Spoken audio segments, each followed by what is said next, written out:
Nerd Reactor, roll out. Hello everyone, I'm TartanKiwi here on behalf of Nerd Reactor. Here with me is voiceover legend and dungeon master extraordinaire Matthew Mercer. I have to say, it's a real pleasure meeting you, man. Oh, it's my pleasure to be here as well. We also have Erin Cahill here as the voice of Rebecca Chambers and mocap actress as Rebecca Chambers in Resident Evil Vendetta. And we're both chilling here in the Sony lot here in Culver City and enjoying our pre-E3 chaos on this wonderful Tuesday. Yeah, nice. Do you want to do the interview, both of you at once, or singulars? I think we're both here. Let's go and do it together. Yeah, we've been doing them together all day. Unless you prefer format-wise to do them separate. Up to you. Fair enough. So I'm also here with Erin, the veteran voice actress. It's a real pleasure to meet you too. Oh, man, both of you. Oh, you're so awesome. All right, so... Oh, very lovely to meet you too. Oh, thank you. All right. Well, I got a question. I'm gonna do a question for one, question for two. All right, so, first question's for Matthew Mercer. All right, so, did you have fun playing Leon S. Kennedy in the recent animated movie, Resident Evil Vendetta, and what are your thoughts on the film overall? How could it not be a blast? I mean, Leon's my favorite character in the franchise, and was before I even had the opportunity to take over his mantle. So, any opportunity to step back into his shoes is an absolute joy. And this film is no exception, because of each progressive storyline, he gets a little more complex, a little darker, a little more browbeaten, and in this film, you get to see him in a little bit of a different state than you're used to in classic Resident Evil games and or films. So I personally think that is a great, like all the CG films and this before, like love letters to the community that have been around since the first Resident Evil.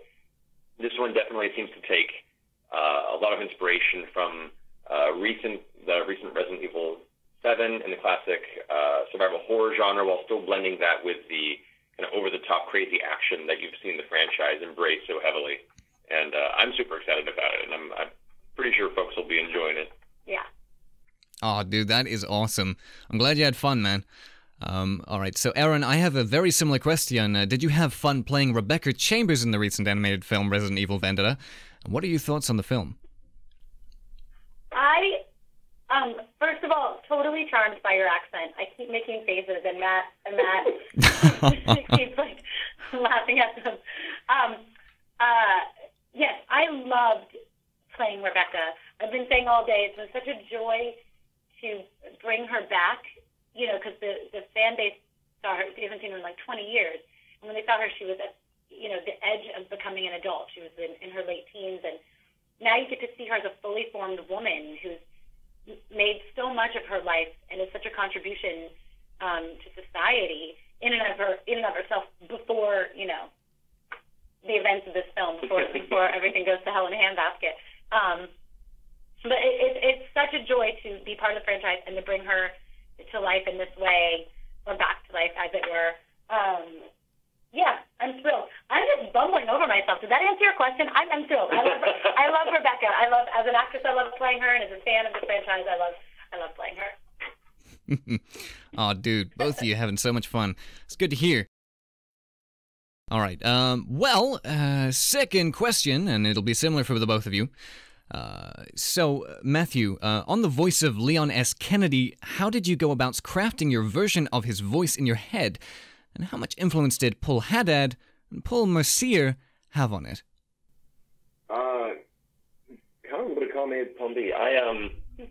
Because the character had already been established, and had already been kind of a favorite for a lot of people in the fan base, it was a lot of pressure, as well as it was an honor to step into that space. And I myself, I heavily enjoyed both of their performances they brought to Leon, with Paul Mercier being the most recent one. So I took a lot of inspiration and did a lot of research regarding his previous performance so I could make an easy enough transition with mine to make sure that fans wouldn't feel like it's too drastic a change. But also make sure that I leave myself room to not be a copy of an existing performance, but to use that essence and then make it my own. You know, I wanted to make it feel like it was still a welcome a Leon that everyone was comfortable with and had kind of grown up with, but also something that was fresh or new from what my take would be on the character and where he is in his life at the time. And so when we crafted that for Resident Evil 6, and then began to jump around his timeline a bit with like Damnation and now Vendetta, it's been really, really cool to be able to expand upon his personality and make those elements of his life, his latter life, more my telling of Leon's story, as honestly a point of honor and respect to the previous performers who brought him to life originally. All right. Well, that's good to hear, man. Yeah, bringing in a bit of the new, but keeping that old flair is good. Exactly so. Nice. All right, Erin. As I say, again, very similar question. How did you come about crafting your voice for her? And did other voice actors such as Riva Di Paola and Stephen Shea influence the voice? I've been saying it today, and I really hope the fans don't mind my candor with this one. I did not know of Rebecca Chambers until I booked the part, which I feel relieved because Matt was under the weight of this expectation of the fandom and of doing the role justice and serving, the role. I came in just, with an audition. So I was like, oh, cool, Resident Evil, yeah, sweet, I'd love to be part of the world. And then after I got it, and actually it wasn't really until after I finished portraying her that I found out who she was. So I really went off of gut instinct and being directed. Our director Taka and our executive producer Tony and all kinds of people really said, oh, I need her to be a little more feminine, a little higher, or so I just really let my instinct as an actor pair with their knowledge and their direction, and so that's how I brought this Rebecca to life. And I fully respect, and now I am so grateful to be part, and I hope that I did those other women justice, by bringing her by bringing Rebecca to who she is now. So I hope I do the fans justice and the franchise justice, and I'm excited to see. Okay. I think you done good. Don't worry. Well, honestly, I think you did a pretty damn good job. Just in my honest opinion. You saw it? Yep. Thank you. Yay. Yeah, no, it was fantastic. And I think the fans will have something to look forward to when they see it. Thanks. Yeah, the whole movie in general. I was saying I was really excited to be part of this world before the screening, but they did a screening for us at Sony a couple months ago, and I've just been, giddy since then. Yeah, one of the interesting elements when you work on projects like this, really any project as a performer, you only really get to see the snippets that you're part of. You were involved and invested in your character scenes, and you do these little vignettes essentially until the project's done. And it isn't until you finally see it all pieced together that you get the scope of what you've been a part of. And so when all of us got together as the cast to watch the film here in the Sony Lot, you could just watch us all just getting excited and shouting at the screen and being fully on the edge of our seat. We were as excited to see the final product as we think the fans will be too. Yeah. Oh, dude. Yeah, well, as I say, having seen it myself, you two did a smashing good job. Really good. All right. Aw, thank you, Daniel. That's quite all right. All right, well, here's another question. What were your prior careers before becoming a voice actor, and what led you to becoming one? This goes for the both of you. I wish you could have seen my face when you said veteran voiceover actor. I made kind of does he mean me kind of face. I feel, so thank you for saying that. I feel like my career in voiceover is just starting. So I'm really excited to see where it goes because I've gotten lucky with Call of Duty and this. And so I'm just starting to make my first voiceover demo. And because I started for me in the theatrical world. So my job has been for, 18 years this Halloween, my only job has been film and TV, aside from Call of Duty, and I did do a couple of other voiceover things So I guess it's not officially just starting. I've been dabbling in it. But now, I guess that's true. Like, as I heard it come out of her mouth, I was like, all right, that's not true. It's not like I'm like a baby falling and trying to find her footing. I'm in the world. But I've definitely been so focused on film and TV, and I'm so excited to have this other avenue to explore and to do fun things. And so I'm really, really excited about that and thrilled to be part of this voiceover world. Well, I really do hope that you have a fun time in it. It is a different world in on itself. Yeah, it is. And he's the king of it, so he's the one. That's not true. I've been very, very lucky to have some good opportunities in recent years. But before I was a voice actor, originally, I, like way back in the day, was going to go into animation. I wanted to be an illustrator and an animator. Oh, no way. And then that path veered quickly after high school, and instead got into game development. So then I worked on the game development side for a number of years, on more production elements there. And I mean, I've always been in theater. I did theater since I was, 15, and it was mainly just a passion of mine. Being on stage was a very addictive, creative experience, and I loved it very much. And so as the years went on, I began to dabble in attempting side, jobs here and there. And aside from doing community theater, I did a couple of small independent films, and then did some very tiny bits of voiceover, just enough to kind of wet my palate and be like, maybe this is something I could try. And so back in about 2007, 2008, I quit my job in the industry. I saved up some money, quit my job, downsized to a tiny little studio apartment in North Hollywood, and decided to eke out a meager living long enough to give it a real shot. And so after a number of years of what I call creative living, which involves creative means of feeding yourself, I managed to meet enough people, prove myself in some fields, and begin to build a career out of it. So it was definitely a lot of blood, sweat, and tears to get there. Oh my gosh, this wonderful man is so humble. I'm sure I looked you up and I was like, because I had heard about you.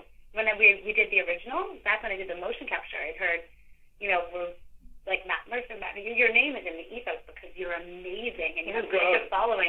No, and then I'm sure you have, but for those listening who haven't, look him up on IMDb. Like 250 credits or somewhere in that vicinity, and to think that you got that in a decade is amazing, because that is like 30 people's careers put together. And so I think so I think, and you're so young, and to have already had this world behind you is awesome. I'm 600 years old.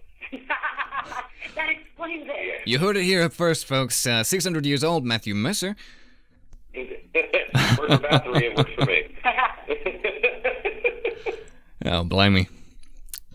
Blimey. You charmed Erin head to toe. Oh, wow. All right. Well, I've actually got some as a Dungeons and Dragons enthusiast myself. I'm in love with the genre. Oh, fantastic! That's awesome. Yeah. I've actually got a few tailored questions to that, if you don't mind me asking. By all means. All right.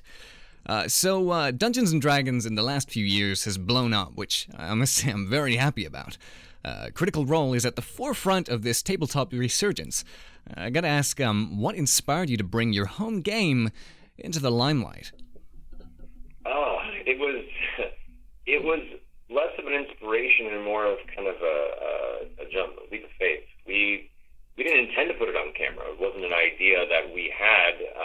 Ashley Johnson, one of our players, was at a party with Felicia Day, Geek and Sundry, and was telling her about the home game that we were running with a bunch of voice actors. We were playing for 2 years, and Felicia was like, well, why don't you do that on my network, Geek and Sundry?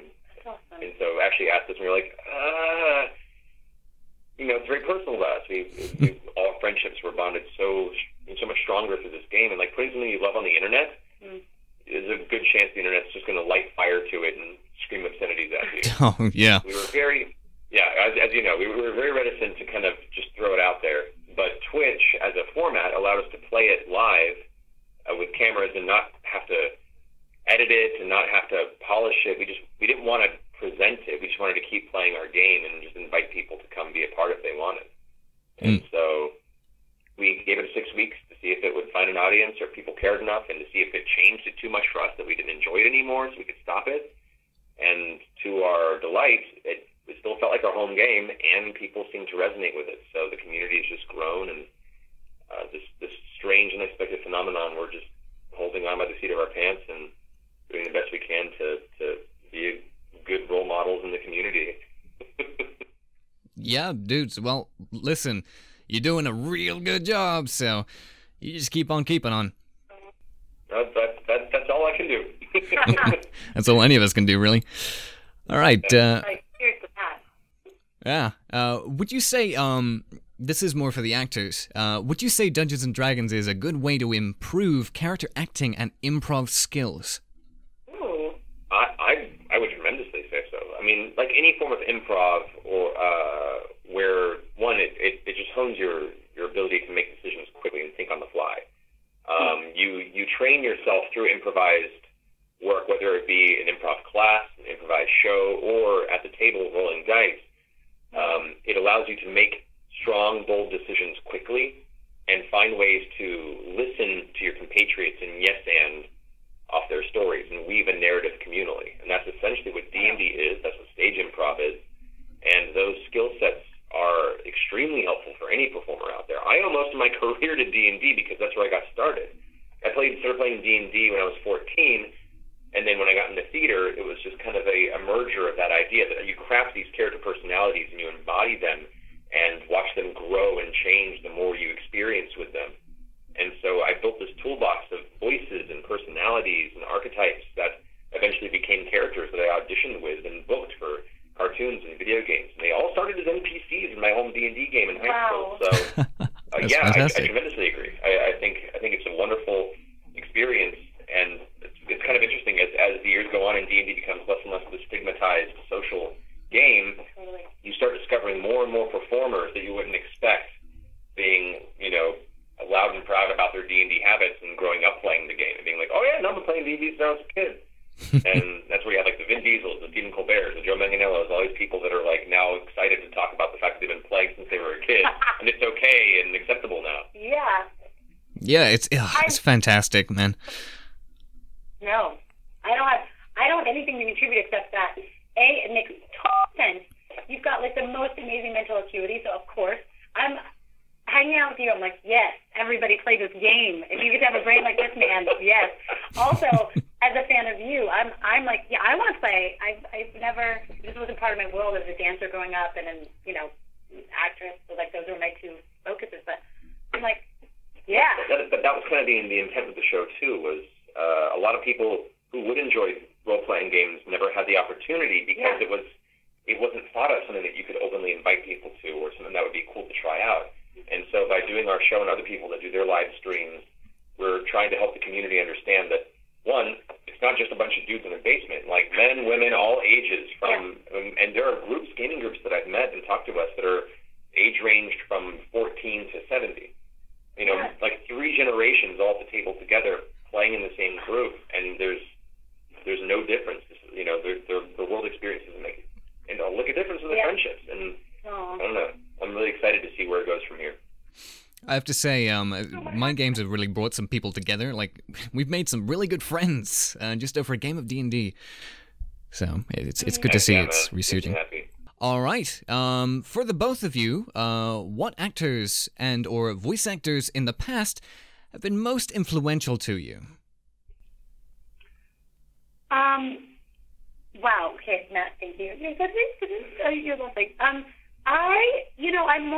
I've spent my time, my study has been on camera. So my study has been, I spent a lot of time watching films and studying actresses. So I say her all the time, but I'm so in love with Judi Dench. I just think she walks on water. Every choice she makes, I'm like, that is fascinating. Literally, she'll just like turn her head. I'm like, how did she think to do that? So I think Dame Judi Dench, Helen Mirren. I really, really love, she's polarizing, but I love Anne Hathaway, if I'm going to go younger. Julia Roberts. I could go on and on. There's so many women I respect in this business that I would love to emulate their careers, but those are the ones off the top of my head. Awesome. On camera-wise, long-time love of Kevin Kline. Oh, God, yes. Such an incredible performer. Gary Oldman, character actors that can lose themselves in so many variety of roles, and while you still recognize them, they create something wholly unique every single time, is such an inspiration. And part of the reason I got into voiceover was because on camera, you are limited a lot of times to what you look like. There are certain characters that you will only ever be cast or go towards. Yeah. Whereas in voiceover, I had the opportunity to play such a broad spectrum of personalities, of broad shoulders, epic heroes, demonic, villainous entities, tiny, scrabbly creatures, and things that I would never be considered for on camera. So, in that regard, I grew up listening to, one of those cartoons, Mel Blanc is the late great Mel Blanc. Yes. Started everything. He was such a legend. To the point where, in 4th grade, I did a biography on him, and everyone else was doing Abraham Lincoln and George Washington. I was like, no, the guy does Big Bunny. He's the best. That's amazing. Yeah. Mel Blanc, most definitely. And then still living this day, and amazingly working actors. We have Maurice LaMarche, Rob Paulson. Oh man, yeah, I can go on too. Yeah. Those are definitely some of the big ones. It's good to see that the people who inspire us are inspired by others. It's good to go into that research element. Go back, go further, if you want to up your career and just see who influenced your influence, essentially. Most definitely. Yeah. Good question. Yeah, great question. Thank you. Well, that's the last question. So thank you, Erin and Matthew, for the interview. And I hope you guys have a lovely time at E3. Thank you. Enjoy the rest of your day, and hopefully we'll see you at an Armageddon or other event in the near future. Yeah.